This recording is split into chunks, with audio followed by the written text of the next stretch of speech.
Hello. And you know what? Welcome to Shed Talk. And you know what? It's hard to believe.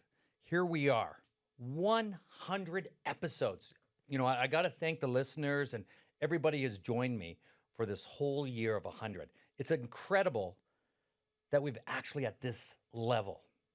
And I'm going to be here asking some questions to myself that you get to hear and why we became what we became and how things changed over the whole year of 100 episodes. Because from episode number 1 to episode 100 has totally changed my perspective, my way of being, and everything. Because it's been so difficult and easy and fun and communicating with other people, especially at my age, and finding real purpose in life and how Shed Talk actually came to be.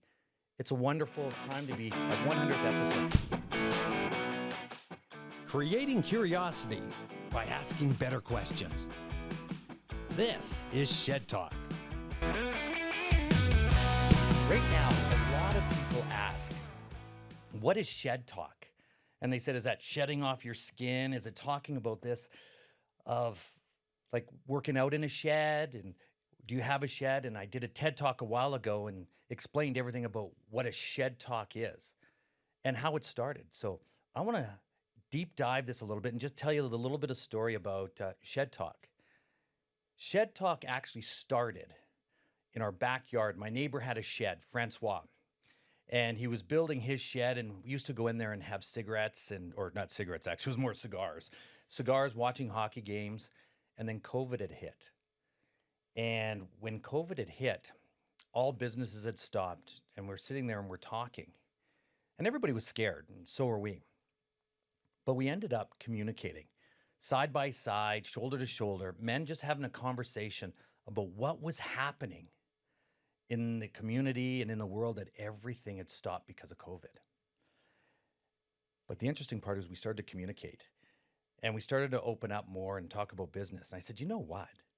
I got to have a shed. I got to one up Francois because his shed was small and it was nice, but I had to make sure I had a beautiful shed. And it was a heated floor system, as you can tell, rock walls, HVAC system. It had everything. And it was going to be like a cigar room, a basically place to hang out with guys and just have a conversation and watch the hockey game. Then we started bringing guys who were coming in and we were having conversations about their health and just started to talk. And men started to open up. We started to talk about different things and we're going, oh my gosh, as entrepreneurs, why don't we do a podcast? You know how many people would love to hear our stories about the things you know that you didn't know? And I had a couple guests on. Chad McCormick was one of them, and he was one of our guests at the beginning. We were actually going to partner up and do the podcast together. But then all of a sudden we started talking, and it was amazing, the stuff that we were sharing back and forth. And we said, we can have this out for everybody to share. Like, man, how many entrepreneurs would want to know the things you know that you didn't know? And the next person would be going, yeah, everybody needs to know this stuff. We said, okay, let's start up a podcast. Had no idea. And to this day, I don't watch the podcast or I haven't seen a podcast. And the purpose of it, I wanted to have true feelings. What does it really mean? So when you sit there, 50 some odd years old, I think this was a couple years ago now, it was because we're at our 100th episode. The whole idea of this was just to get great ideas out there and talk. And the what do we call it? The pandemic's there. But the strangest thing happens is as we're doing these podcasts, we started to communicate with other men, women, talk about entrepreneurs. But from day one, from our first podcast to where now, there was actually a pattern. We let it just happen. And what does it feel like to do a podcast? What it feels? Well, what's the magic in the podcast? Educating people. But the magic in the podcast was not doing the podcast. The whole magic of it was communication. The guests that would come on would sit in our opposite chair and they would talk about it 15 minutes before we do the podcast. Hey, let's talk about this. Hey, what's your non-negotiables? What's your superpower? Kind of routine questions. But what really happened, as we went through it, we started to create friends, started to create communication. Communication that we forgot all about. Here we are, 1 year in it. I had never communicated more with each individual that I'd ever had in my life. I'm able to pick up the phone at any given time and say, hey, would you like to be on my podcast? I want to talk about health, wealth, mindset. I want to talk about family business. I want to talk, would you be interested? 99.9% of the people would say yes. And then I started thinking about that for a second. How many people in our lives right now, and I'm 58 years old, or guys will be 35, 34, whatever that is, actually pick up the phone, call someone you don't know, and say, hey, can I have a cup of coffee with you? I just want to learn more about you and what you're doing, versus looking for the ask. The ask is like a sales call. Oh, I want to have them there so I can sell something. But the real magic is the communication, calling someone and actually getting to know them as a human and to actually know what they're all about. And that's where the magic comes in. And our society as a whole actually forgot how to do that. We forget what communication's all about is to actually talk to somebody face to face. I always ask this question.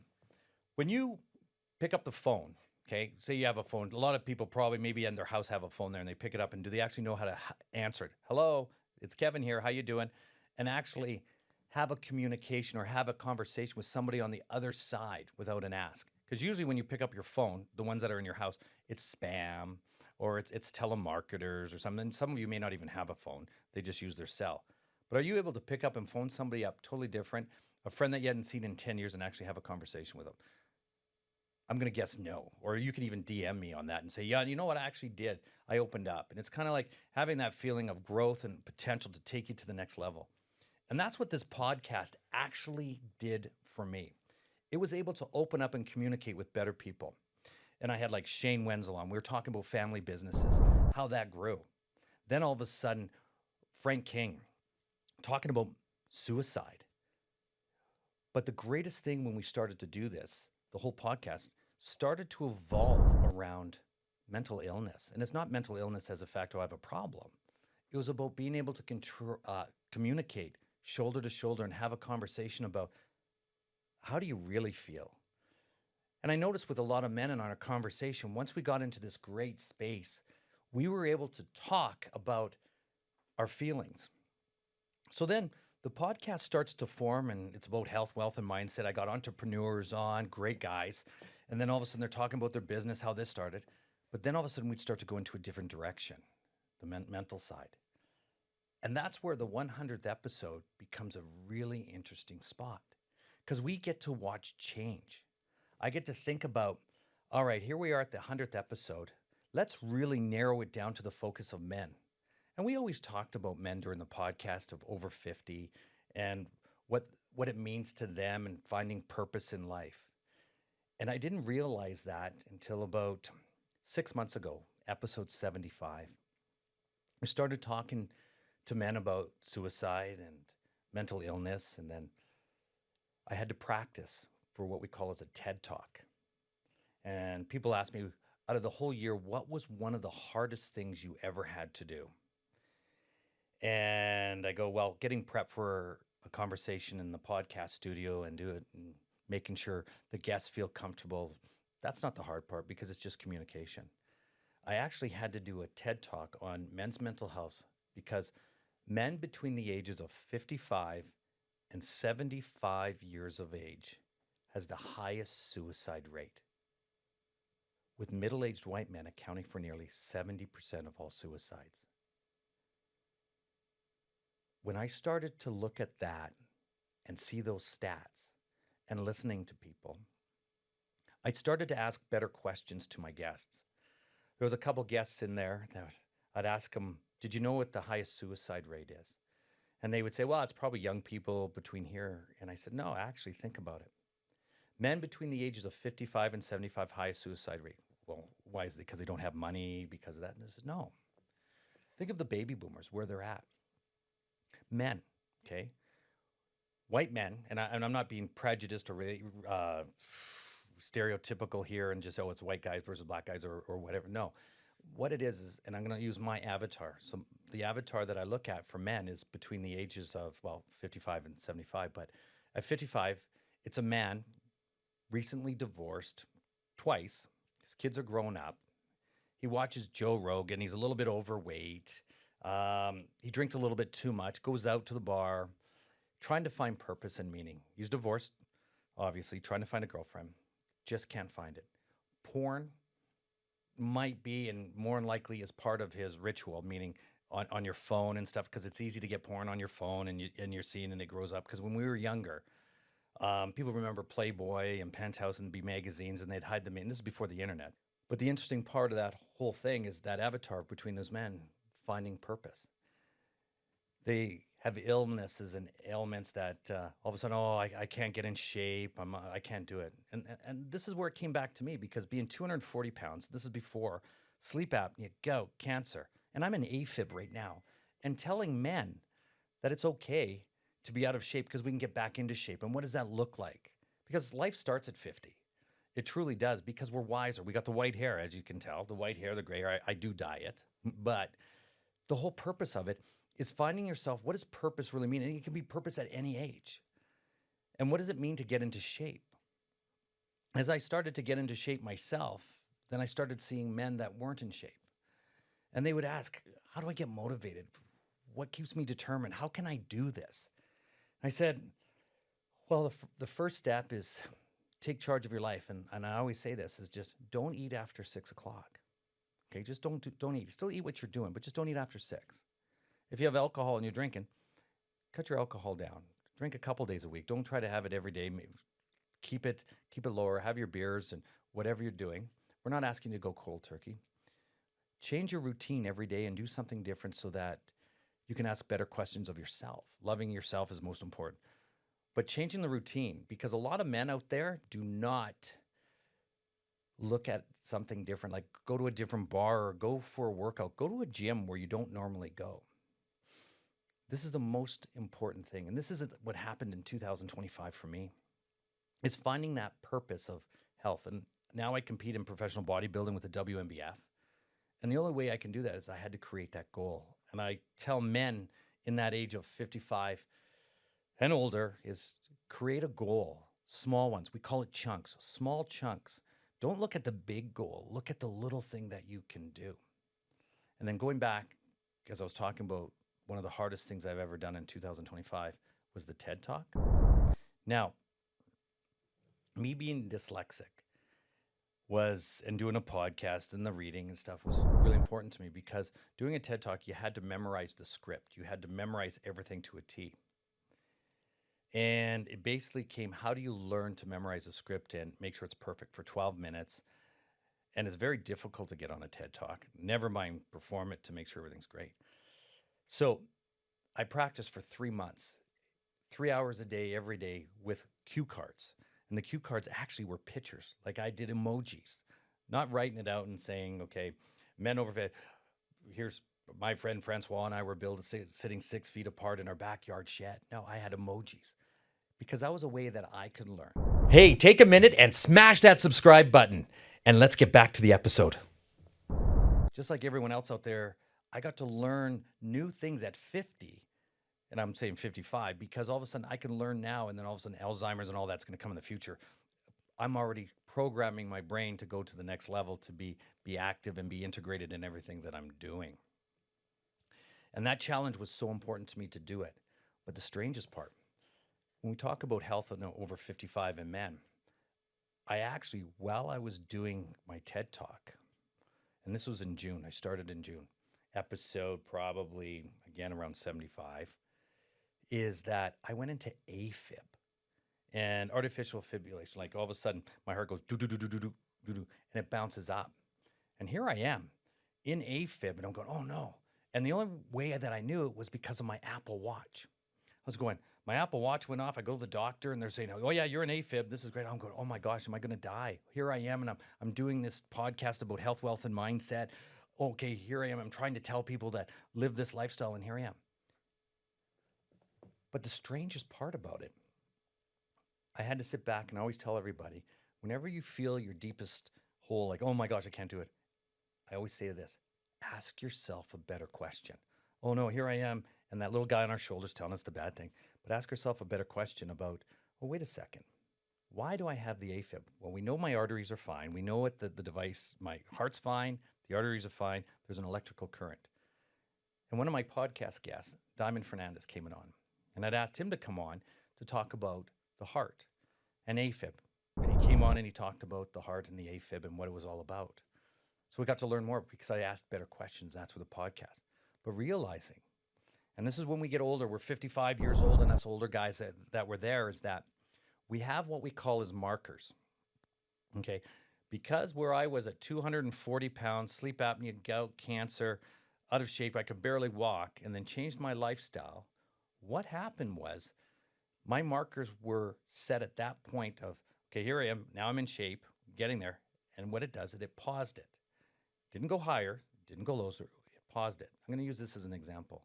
When you're 18 years old and you go to the gym and you're working out, you're bodybuilding, you're working out every day, and all of a sudden you get these big chests, your arms are big, and you're like, oh yeah, I'm great. Took you a couple months to get it, but your adrenaline's running and you become big. But then you stop at, say, 21, 22. You just stop working out. You just decided not to.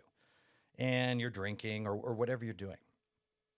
The funny thing about that, when you turn 50, muscle has memory. What it does, a couple months later of working out, you'll actually get back to the point where you were when you were younger. It's amazing. But the difference is, that being a young person, keeping yourself in shape right away, that muscle memory there, you get to have it when you're older. And the greatest part of that, when you turn 50 and then all of a sudden you had this muscle before, it actually comes back. Now, are you going to grow it as fast and get bigger from there? Sure, but it'll be a lot slower. So where I didn't work out when I was younger, I drank all the time. I went out, I partied, I drank. I drank every day. I drank every day from 3 o'clock to 5 o'clock. And the whole idea was was it tension relieving or goal achieving? It was like, oh yeah, I can go out with my buddies and have drinks, and here I was never getting in shape. But until I turned 50, then all of a sudden it changed. Now I'm overweight, everything's there. Now I stop. My markers weren't from being in shape from before. It was actually markers from where I left off from drinking, where I had cancer. Now it's gone. Sleep apnea. Now, because I got in shape, no more sleep apnea, no more gout. Everything's equal. So now I live a lifestyle, and I'm an AFib right now, where the AFib's there, but they're not going to put me on anything because it's controlled. Okay, my heart rate is at 70. It's there, so I'm controlled and I'm manageable. But I can live a great life. Now, it doesn't mean, oh, poor me, oh, hey, this is going to be it. No, because I'm eating healthy. I'm communicating with other people, just like you should be picking up the phone, talking to somebody. If you love somebody, phone them up right now and say, hey, how are you doing? Ask that question. Just like a podcast, we ask ourselves a better question and getting great guests on to tell us what we're going to do. So in 2025, it was one of the greatest building years of my life. And I have to thank the 100th episode of building the podcast. Every guest that I had changed my life and made me a better human because I got to listen to their stories. I got to build off that story. I got to focus everything on men's mental health. And that's where my TED Talk came into play. And understanding what men need and purpose between 55 and 75, and how to give you purpose, how to get you motivated, how to have the right guests to actually change your life, to live your life to the fullest possible time that you possibly can. And this whole episode is all about changing and getting us in there. So right now, because of that happening with my TED Talk, I'm now going on a speaking tour and getting that step so I can talk to other organizations about finding men's purpose, how to get them motivated and off the couch into something and creating purpose and steps to go to the next level. What does that mean to them? Is it working out? Is it meeting great people? Is it finding a charitable organization to work with? What is it that everyone needs? And it's communication. It's family, it's support, it's friends.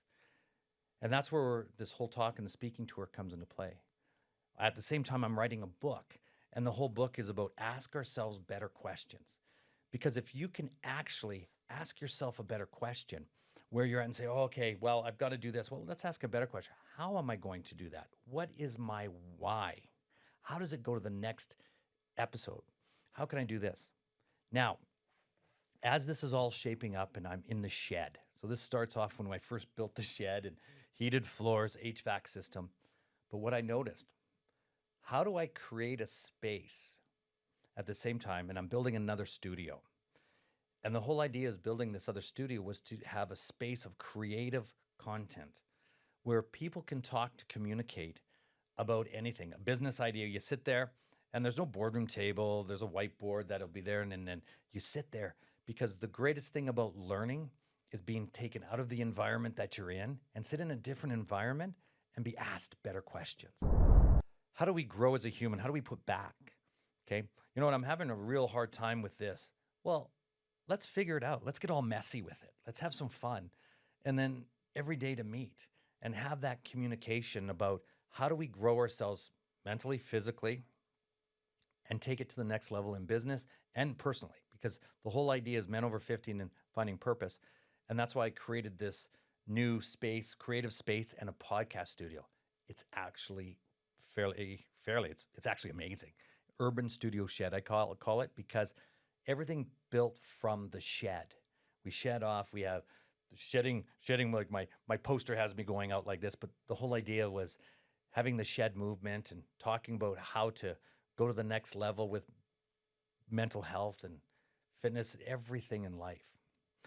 And the speaking tours come out. The book's going to be ready for what we call in September. Well, Father's Day. We're going to have it ready for Father's Day for the launch and ask better questions.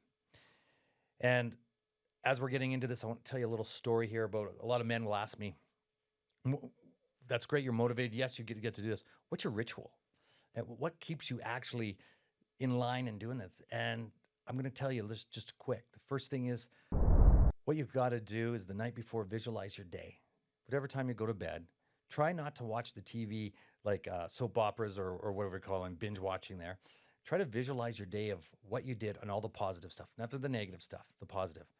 First thing you do is in the morning, as you're going to get out of bed, lay there and visualize your day. Think about what your day is going to be. And as you're visualizing the day, then you move on. Now, what is your biggest non-negotiable? This is the key thing about anything you do. It's like going to the gym.